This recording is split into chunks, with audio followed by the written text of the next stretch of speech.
Welcome to Washington Today on C-SPAN Radio from Monday, August 26, 2024.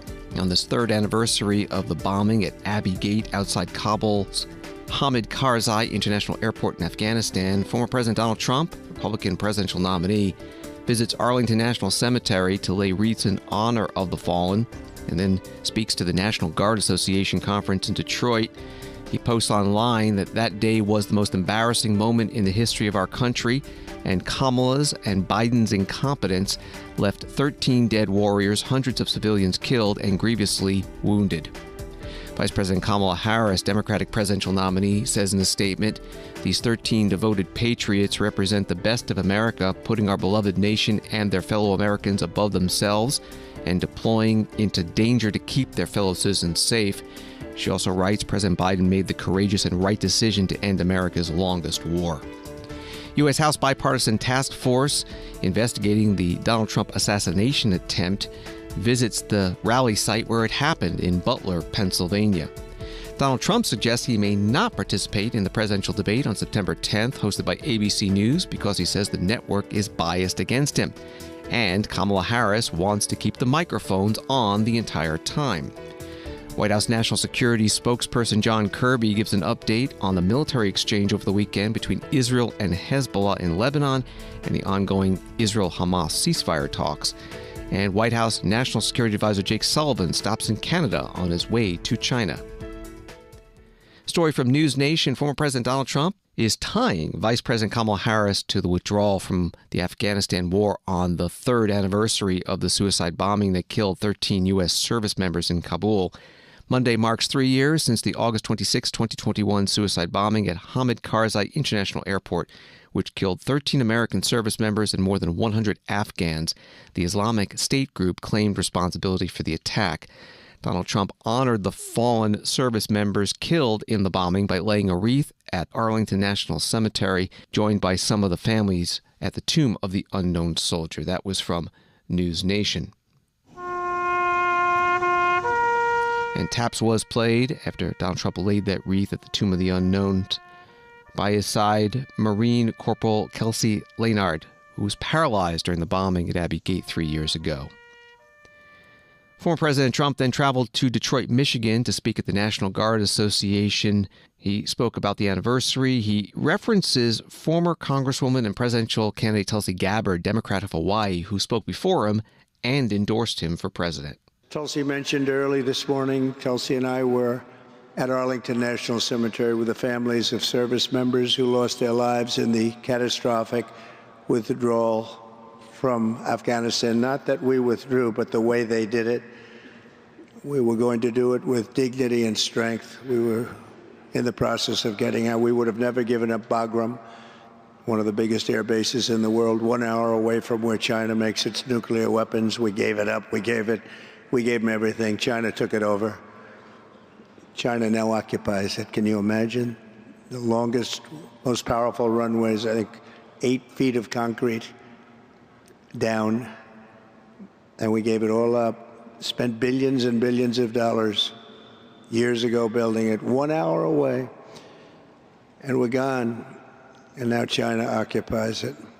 Today marks the 3-year anniversary of the terrorist attack at Abbey Gate. Now, we say Abbey Gate, a lot of people don't know what that means. It means Afghanistan.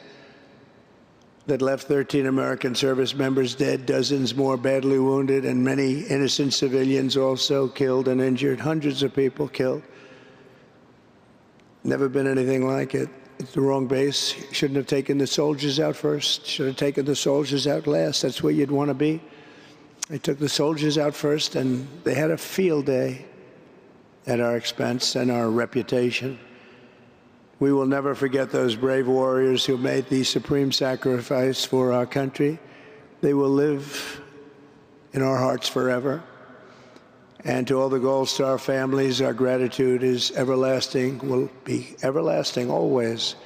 We will honor their memory by restoring a government that puts the American people first. Caused by Kamala Harris, Joe Biden, the humiliation in Afghanistan set off the collapse of American credibility and respect all around the world. And the fake news doesn't want to talk about it. They don't even talk about the 3-year anniversary. Terrible word to use, but that's what they're calling it, an anniversary. It's really, I think of anniversary as a little bit different, but it's 3 years now. And the fake news doesn't even talk about it. Our country will never be safe again until we have fired those responsible for this disaster. Nobody fired. Worst, most embarrassing, in my opinion, the most embarrassing day in the history of our country. It gave us Russia going into Ukraine. It gave us the October 7th attack on Israel, because it gave us lack of respect. We're not respected. We were respected very much 4 years ago. We're not respected now. Former President Donald Trump, Republican presidential nominee at the National Guard Association annual conference in Detroit. WPBN, Traverse City, Michigan, reports that more than 4,000 Guard officers, spouses, and other guests are registered to attend. And the association has hosted at least one major party candidate in every presidential election since 1992. And the association also invited Vice President Kamala Harris, the Democratic nominee for president, to speak. Both President Joe Biden and Vice President Harris with written statements on this anniversary of the Kabul bombing. From Vice President Harris, today and every day I mourn and honor them. My prayers are with their families and loved ones. My heart breaks for their pain and their loss.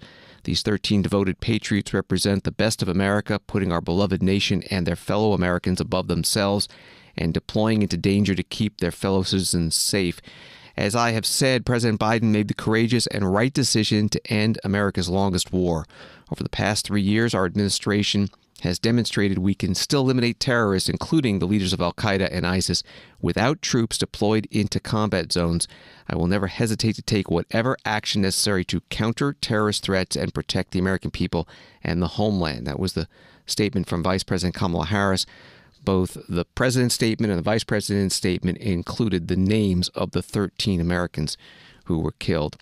John Kirby, White House National Security Communications Advisor, spoke about the anniversary at the open of a virtual audio news conference. Today marks 3 years since the devastating terrorist attack at Abbey Gate outside of Kabul International Airport, an attack that killed 13 American service members and more than 100 innocent Afghans. Of course, it wounded many more. In statements released this morning, the president and the vice president honored the 13 American heroes who were taken from us on that day.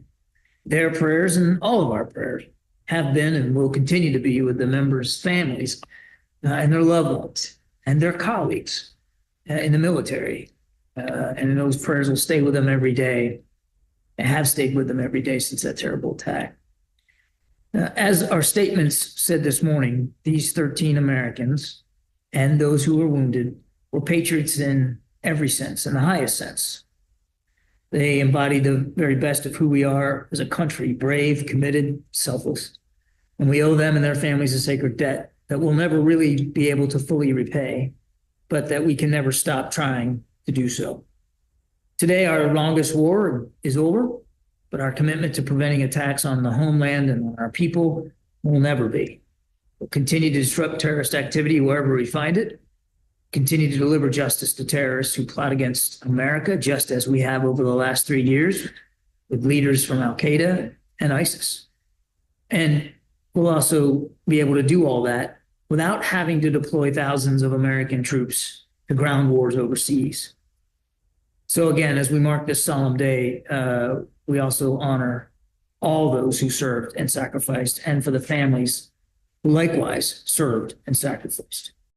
John Kirby is White House National Security Communications Advisor, part of an audio online news conference. Defense Secretary Lloyd Austin putting out a written statement on this anniversary that reads in part, "We will never forget these 13 brave Americans, 11 Marines, a soldier, and a sailor who lost their lives defending their teammates and helping to save tens of thousands of Afghans seeking freedom and the opportunity for a better life." Members of the U.S. House Task Force looking into the attempted assassination of former President Donald Trump were on the site of the shooting today, Butler Farm Showgrounds in Butler, Pennsylvania. From KDKA, they write, following the U.S. Secret Service's investigation into the attempted assassination during a campaign rally on July 13th. 5 people were put on leave as disciplinary action. This includes a special agent in charge of the Pittsburgh field office, 3 other officials from the Pittsburgh office, and 1 agent within Donald Trump's detail. Congressman Mike Kelly, Republican of Pennsylvania, whose district includes Butler, is the task force chair. The ranking Democrat is Jason Crow from Colorado. Here's part of the news conference in Butler, starting with Congressman Kelly. The most important thing is to recognize is we are U.S. representatives, not Democrats, not Republicans, but both, searching for the answers and reassuring the American people that we can work together and we can get the right answers so this doesn't happen again. I think for Jason and I, it was an easy thing to get on board with because we're more team members than quarterbacking things. But I got to tell you, we're glad to be here, and I would like all our colleagues that are with us. It's fantastic to have you all here. The idea that they can come to this exact site to see what happened is incredibly important. I'm just going to open up for a few questions. We are on a pretty busy schedule because we have a lot of other stuff that we're going to be talking to. Local law enforcement is waiting to talk to us. So as quickly as we can, we'll take some questions. Thomas Brooks had a clear line of sight when you guys were all up on that AGR roof. Just how stunned were you that there were, I'm told, 0 obstacles to the stage? Can someone speak to that? Well, only because I was here much earlier and I saw all this go on. But I think when you talk to the members of this committee who actually have done that in military service, they look at it and they look at the measuring of distances and they said, how could this not have been prevented? And the burning question is always going to be with me. There was knowledge ahead of time that there was a person of suspicion on that roof and armed. The key was get the former president of the United States off the podium, then there's nothing that has to take place. Mr. Comprador will be alive today, the 2 men that were wounded, the president, and also, not only did we lose Mr. Comprador that day, the Brooks family lost their son. Before Congress, I was an Army Ranger. I served in Iraq and Afghanistan, and one of the fundamental principles you operate is you always secure the high ground, or you have eyes on the high ground. So I definitely took note today that there were a lot of lines of sight that appear to have been unsecured that day, that didn't have eyes on or that weren't secured, and certainly at this point a lot more questions than answers. Can you share which federal agencies you all have communicated with thus far? And 2, some other lawmakers involved in separate probes accuse the FBI and Secret Service of stonewalling. Can you say whether you all have experienced that thus far? No, I think we've asked for information, right? And we've got partial information back. The whole effort for this task force is to make sure we get all the answers to the questions we asked and be able to go forward from there. I think we've got to be very careful because there's reports out there about 5 members of the Secret Service have been put on leave or whatever the term is they want to use. And right away the question comes up, well, what did we know that we didn't react to?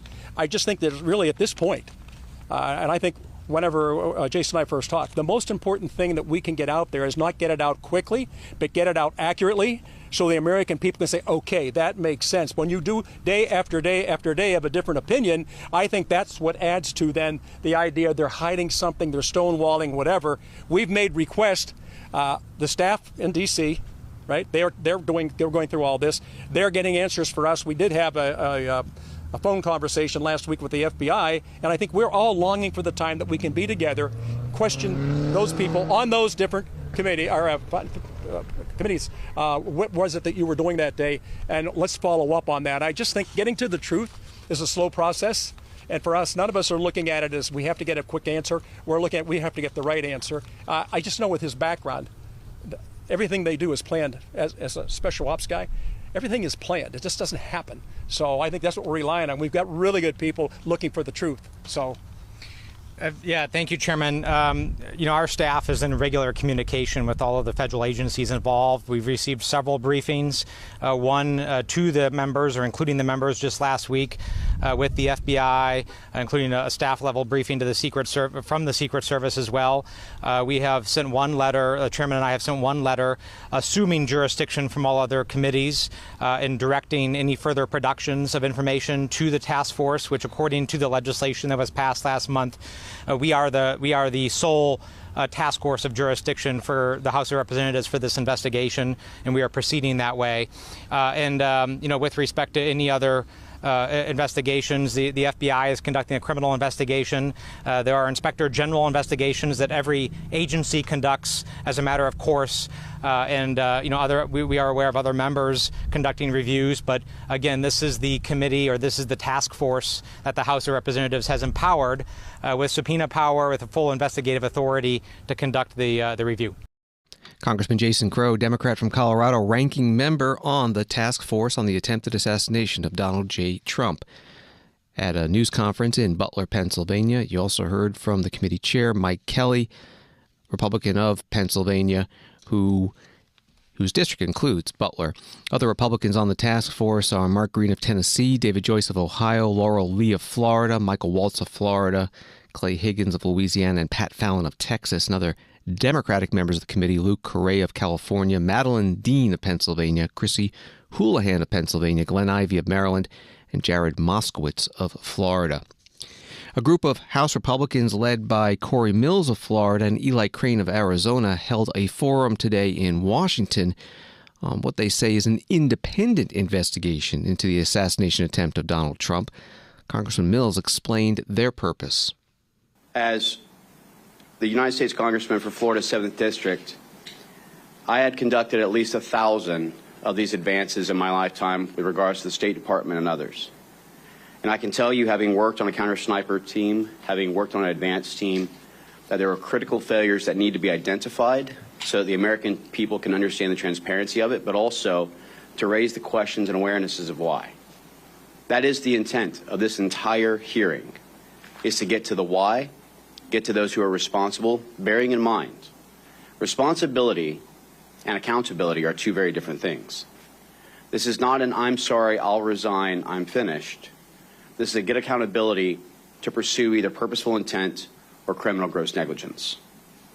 The questions that we have to ask is, why was a venue such as the one selected not having the adequate security?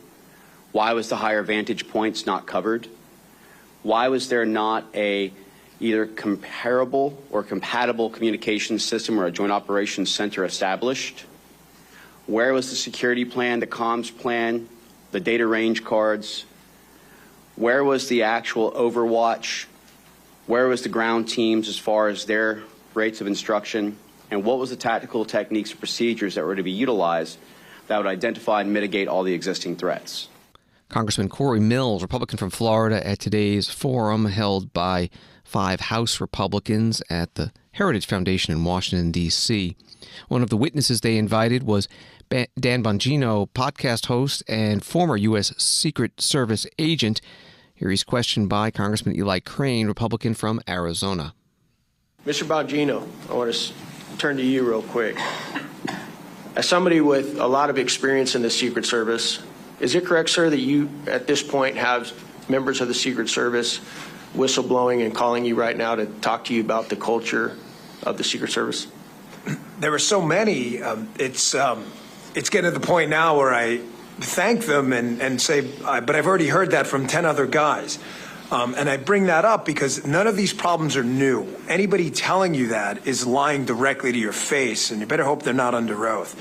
Anyone is suggesting in a congressional hearing or elsewhere that these problems are new, the personnel problems, the logistics problems, the manpower problems, the technology problems. I just told you a sad running joke in the service when I was there. I'm gone since 2011. Last time I checked, it's 2024.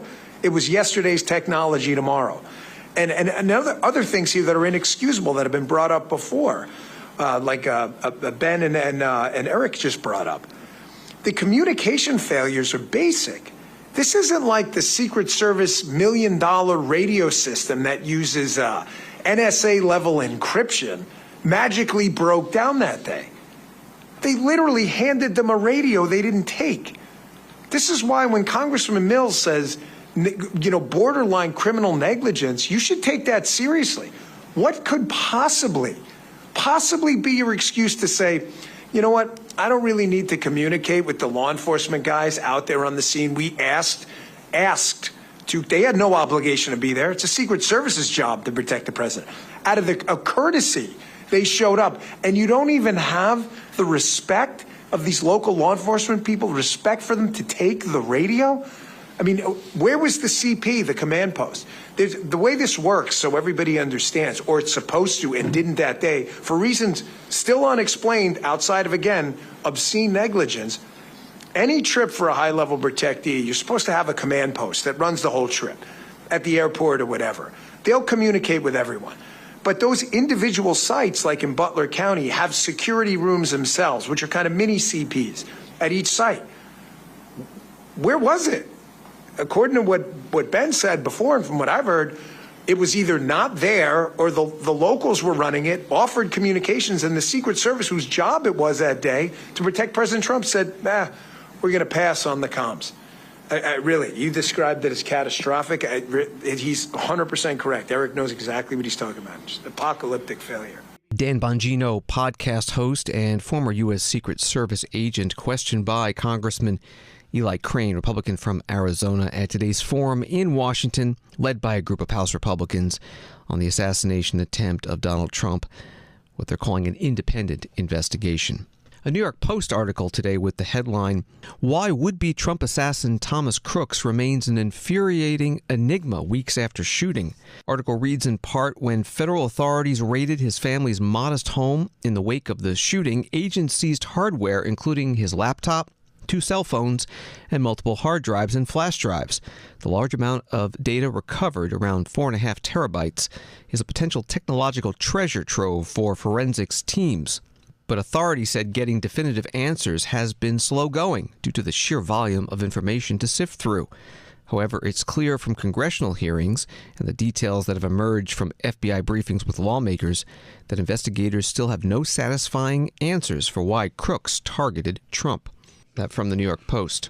And from AP, the campaigns of Vice President Kamala Harris and former President Donald Trump are arguing in advance of their high-stakes September 10th debate over whether microphones should be muted except for the candidate whose turn it is to speak. Donald Trump on Sunday night raised the possibility that he might not show up on ABC, posting on his Truth Social network that he had watched the network's Sunday shows with a so-called panel of Trump haters and posited, "Why would I do the debate against Kamala Harris on that network?" and urging followers to stay tuned. Reporting from Associated Press. Donald Trump spoke about this when he took questions from reporters in Arlington, Virginia, at a Vietnamese restaurant. He was campaigning for U.S. Senate nominee Hung Cao.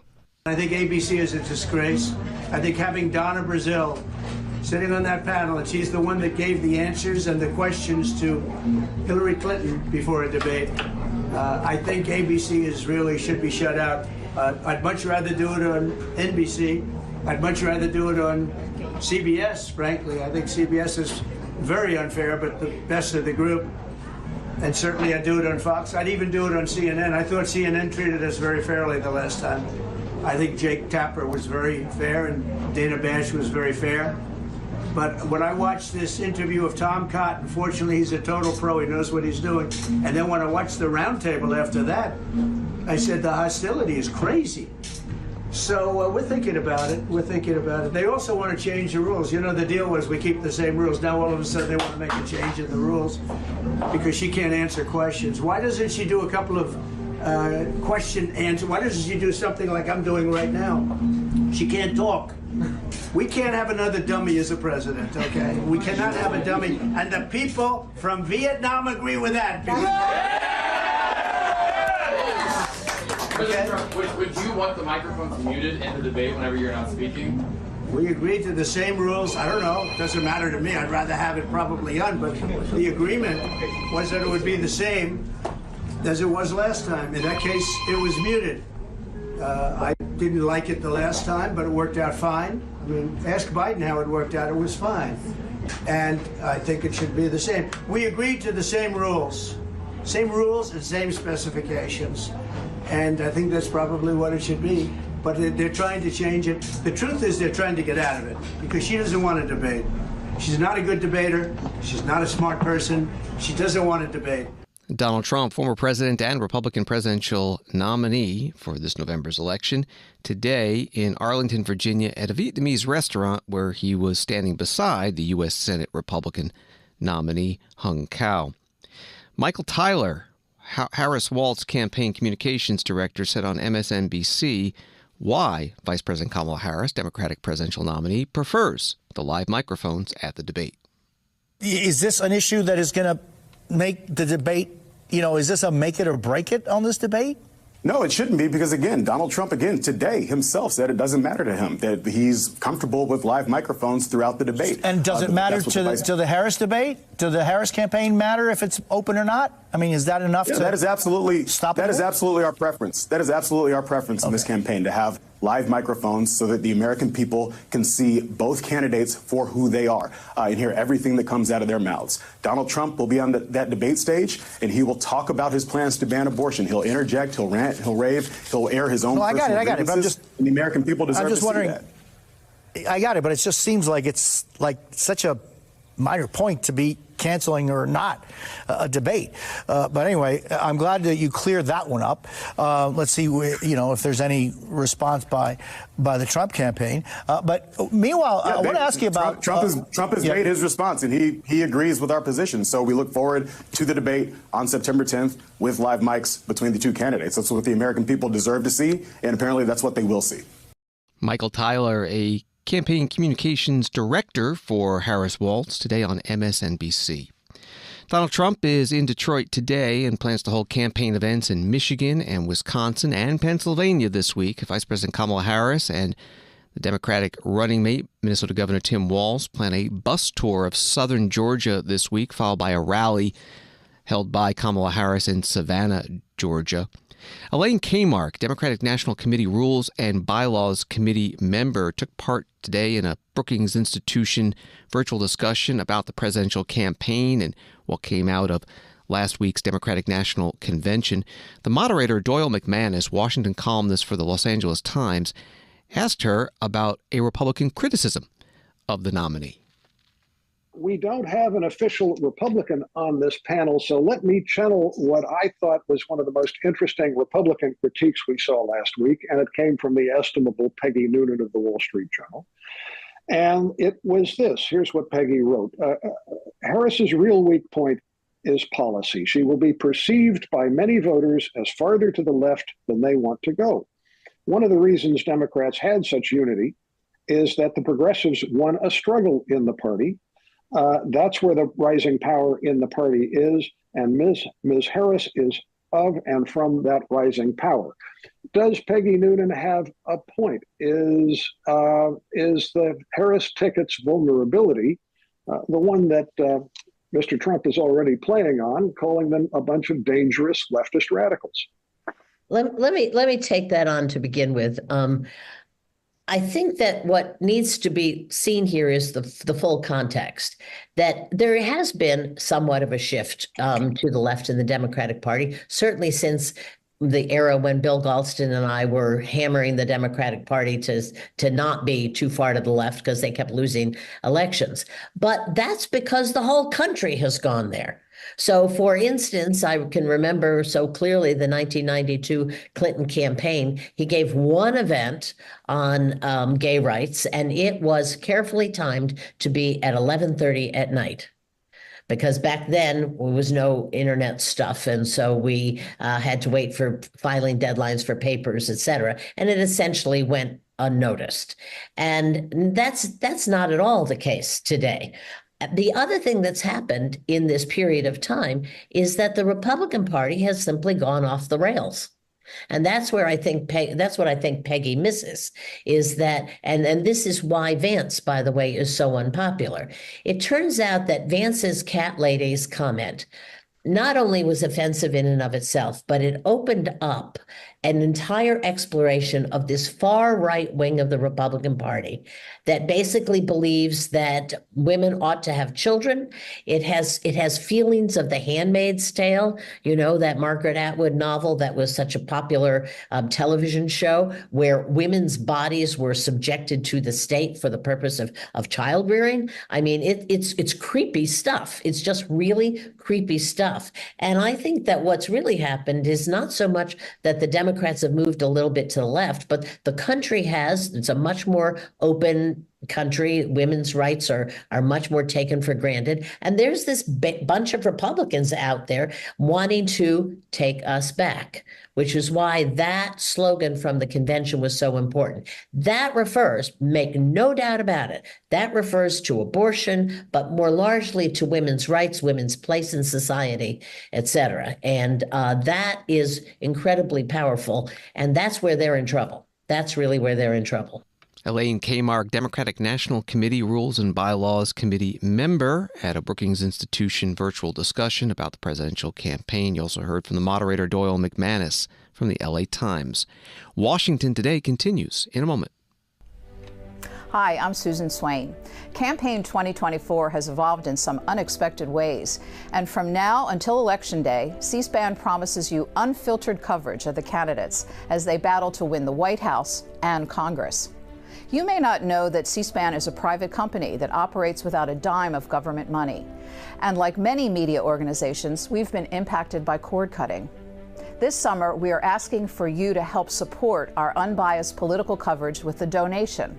Here's the good news. 100% of your contribution, large or small, directly supports C-SPAN operations. And best of all, an anonymous donor has pledged to match your donation dollar for dollar. You can find out more at cspan.org/donate. Help ensure that C-SPAN's unique, long-form coverage of politics is here to stay. Visit cspan.org/donate. Thank you for watching, and thanks so much for your support.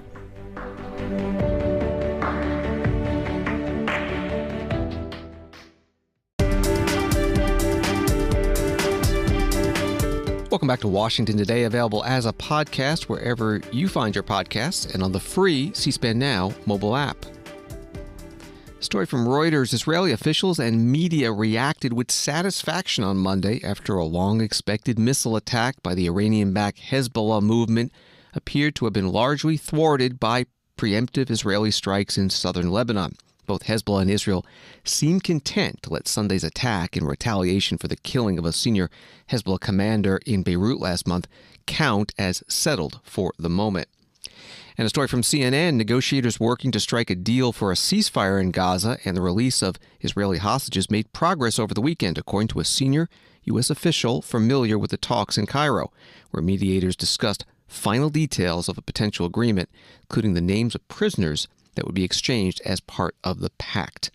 Those stories from CNN and from Reuters.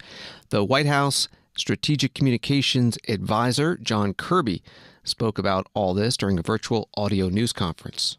I just wanted to ask just about the ongoing talks in Cairo, just how they were working, who's leading these working level talks, how long are they expected to last, and can you offer any detail on the broad areas these technical talks will be focused on? And then secondly, just with over the weekend, with this fighting between Israel and Hezbollah, has that had any impact on the talks? And is there broadly concern that the window for completing these negotiations will soon close? Thank you. Thanks, Hamid. So the working groups are meeting now in Cairo. Brett McGurk stayed in Cairo an extra day to get him kicked off, and he's there now. But he'll probably depart relatively soon and leave the discussion and the work to the working group members. I don't have a list of names of all the people that are going to be represented there, but all parties will be represented, including Hamas, in those working group discussions. And as for how long they'll take, I think that remains to be seen. We expect that these working group discussions will at least take place over the next few days. But whether it goes longer or, could end sooner, I think really is going to be up to those in the room and what they're able to accomplish. And then that gets to your other question about, well, what are they working on? I think it's safe to say that that the issues they're going to be talking about are of a much more detailed, specific nature than we've typically been able to talk about.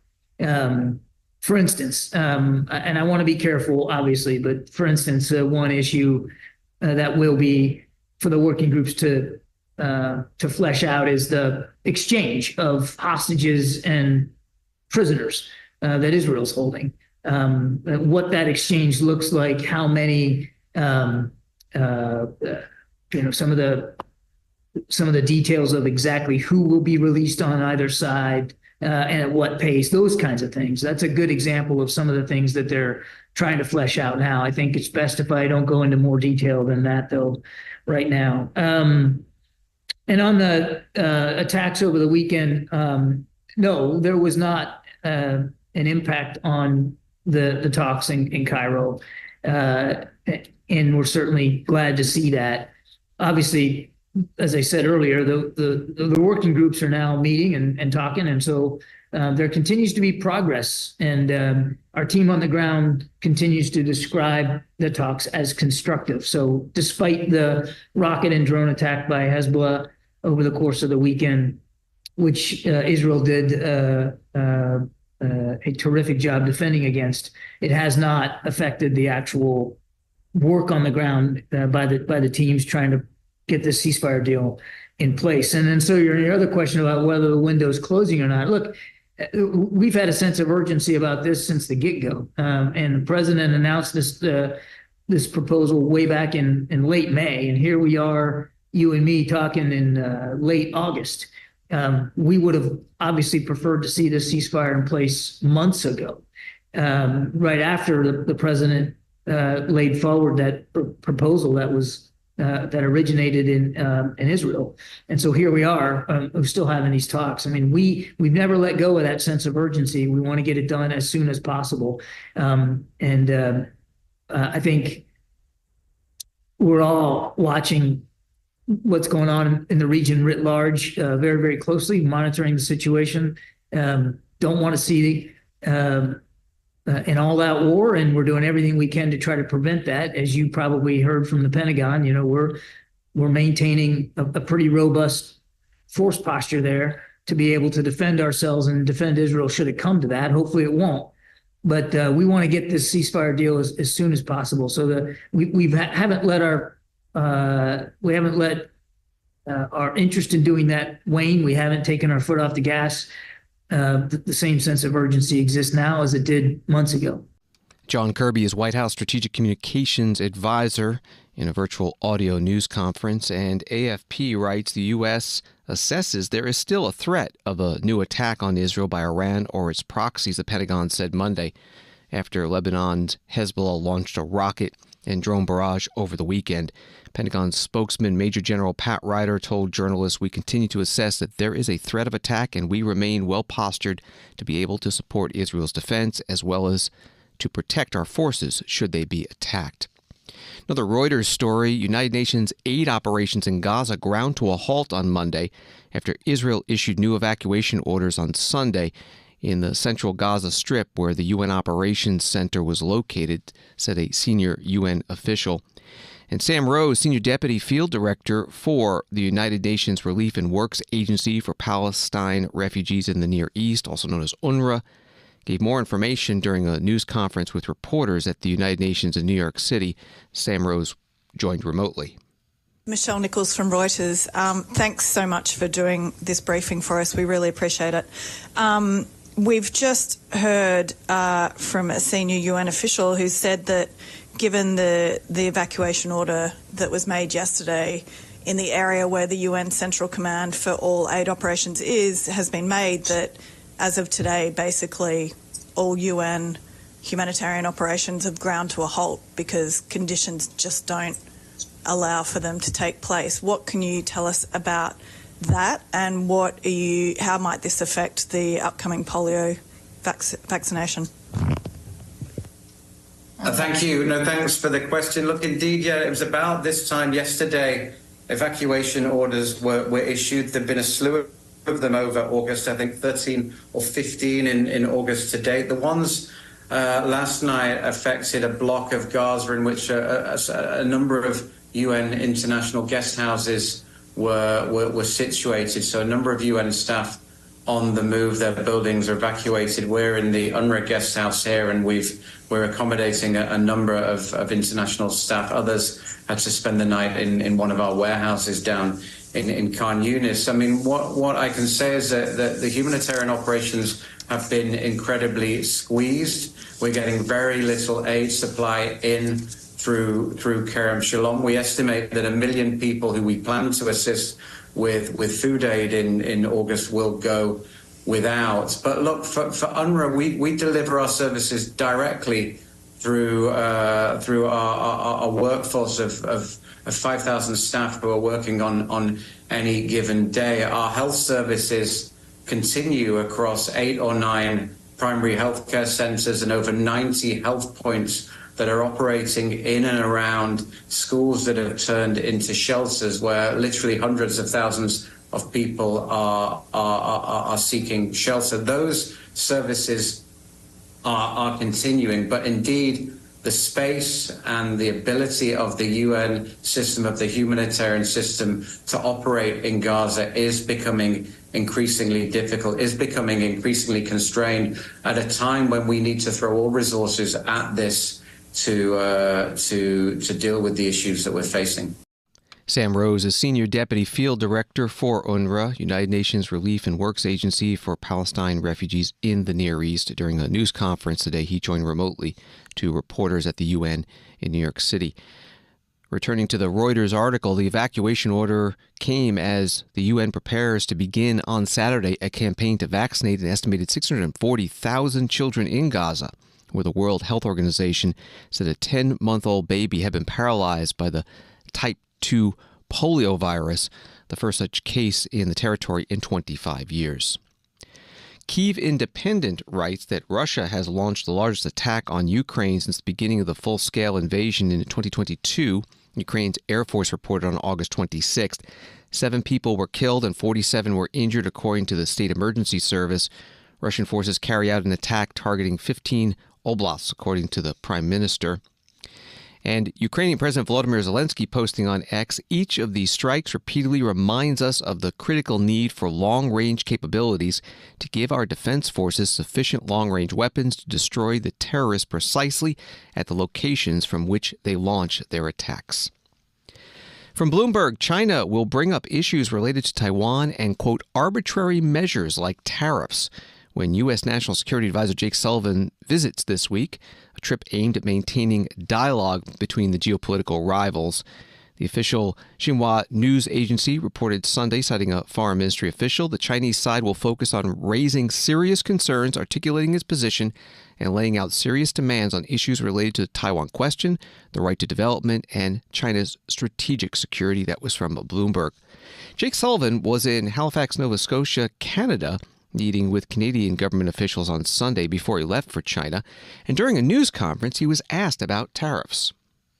Hello, I'm Tonda McCharles with the Toronto Star. 3 months after the U.S.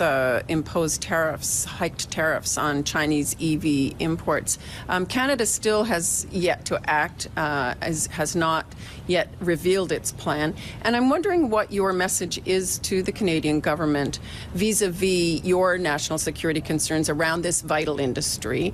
And are they mainly economic, or are they centered on the software in these vehicles? Or can you elaborate, as you head to China yourself tomorrow, what your message to Canada is, and should the two countries be presenting a united front? Canada ultimately will determine its own trade policy, and that's for the Prime Minister and the government to make determinations on. It's not for the U.S. to try to dictate. Of course, we will talk behind closed doors about our experience and what we see. And what we see is really 2 distinct challenges. One to do with overcapacity, which we have talked about quite openly, the view that massive subsidies going into the Chinese electric vehicle industry have eliminated a level playing field. And so part of the economic response the U.S. has taken is responding to that. And then there are issues associated with data security, with critical infrastructure, and with the underlying questions of national security associated with connected vehicles, electric vehicles. And so that has also motivated steps that we have taken on policy grounds through presidential action. So I'll be talking about all of that with my Chinese counterparts when I see them in Beijing. We'll discuss this here as well. And I will also point out, standing here before you, that the European Union has taken action on this front. And the G7 has spoken broadly about this set of issues, about overcapacity and about the national security challenges associated with certain kinds of supply chain issues and trade issues. And Canada will make its own determinations, but the U.S. does believe that a united front, a coordinated approach on these issues benefits all of us. White House National Security Advisor Jake Sullivan in Halifax, Nova Scotia, Canada, on Sunday, meeting with Canadian government officials before he headed off to China. Back in May, President Biden imposed new tariffs on Chinese electric vehicles, advanced batteries, solar cells, steel, aluminum, and medical equipment. Today, the Canadian Prime Minister Justin Trudeau made an announcement about tariffs on EVs and steel from China imported to Canada. Companies around the world are taking an interest in investing in Canada to make things in Canada more than just about any other country. So today, we're taking yet another step to ensure that Canada is the country of choice to make the things that'll drive the new 21st century green economy. We're listening to automakers, we're listening to workers. Shortly, we will be introducing a 100% tariff on Chinese-made electric vehicles and a 25% tariff on Chinese steel and aluminum. See, because of our government's choices and the hard work of hundreds of thousands of Canadian auto workers, we are transforming Canada's automotive sector to be a global leader in building the vehicles of tomorrow. But actors like China have chosen to give themselves an unfair advantage in the global marketplace, compromising the security of our critical industries and displacing dedicated Canadian autos and metal workers. So we're taking action to address that. We actually spent some time talking about that and many other geopolitical issues last night with Jake Sullivan, the U.S. National Security Advisor. Canadian Prime Minister Justin Trudeau at a news conference in Halifax, Nova Scotia. An article from Financial Post reads, "For now, Chinese automakers do not have a significant presence in Canada, but its share of EV imports grew markedly last year. In 2023, the value of Chinese-made EVs grew to $2.2 billion, up from $84 million in 2022. And meanwhile, China's BYD Company Limited has been meeting with federal government officials about selling its vehicles here." That was from Financial Post. And on Wall Street, the Dow up 65, NASDAQ down 152, S&P down 17.